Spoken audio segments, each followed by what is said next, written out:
ડભોઈ શહેરમાં માત્ર છેલ્લા 4 દિવસમાં 11 ઇંચ જેટલો વરસાદ. માત્ર 11 ઇંચ વરસાદમાં શહેરના કેટલાક રોડ રસ્તાની હાલત ખરાબ થઈ ગઈ છે. તો વધુ વરસાદ પડશે તો શું હાલત થશે? ડભોઈ શહેરમાં તાજેતરમાં જ મોટાભાગના નવીન રોડ બનેલા હોય ત્યારે ચોમાસાની શરૂઆત થતાં 4 દિવસમાં 11 ઇંચ વરસાદ પડતા ખાડા નગર બન્યું. ઠેર ઠેર રોડ ઉપર પડી ગયેલા ખાડાને કારણે વાહન ચાલકોને પરેશાની. ડભોઈ શહેરમાં થોડાક સમય પહેલા બનેલા રિફેક્શન રોડ વરસાદમાં કેટલીક જગ્યા રોડ ધોવાઈ ગયા છે. ગવાના કારણે કેટલીક જગ્યાએ ખાડા પડી ગયા છે.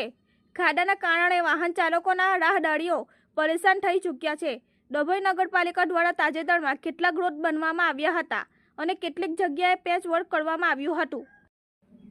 ત્યારે પ્રજામાં બોલાઈ રહ્યું છે કે શું કોન્ટ્રાક્ટર દ્વારા રોડ બનવાનું મટીરીયલ હલકી ગુણવત્તાના કારણે માત્ર 11 ઇંચ વરસાદ પડતાની સાથે જ જ્યાં જુઓ ત્યાં ડભોઈ શહેરમાં ખાડા થઈ ચૂક્યા છે. ડભોઈની ચારેય ભાગોળ પાસે ખાડાના કારણે લોકો પરેશાન થઈ ચૂક્યા છે.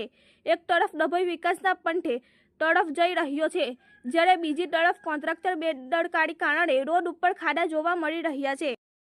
ડભોઈ નગરમાં વરસાદના પાણી રોડ પર હોય તો ખાડા દેખાતા નથી. તેને લઈને વાહન અકસ્માતો પણ થવાની શક્યતા લોકોમાં સેવાઈ રહી છે. ત્યારે નગરપાલિકા વહીવટી તંત્ર દ્વારા રોડ ઉપર પડેલા ખાડાઓ પૂરે એવી વાહન ચાલકો અને રાહદારીઓની માંગ ઉઠવા પામી છે. રિપોર્ટર ફજલ રજા ખત્રી, ગુજરાત અદ્ભુત ન્યૂઝ ગુજરાતી, ડભોઈ.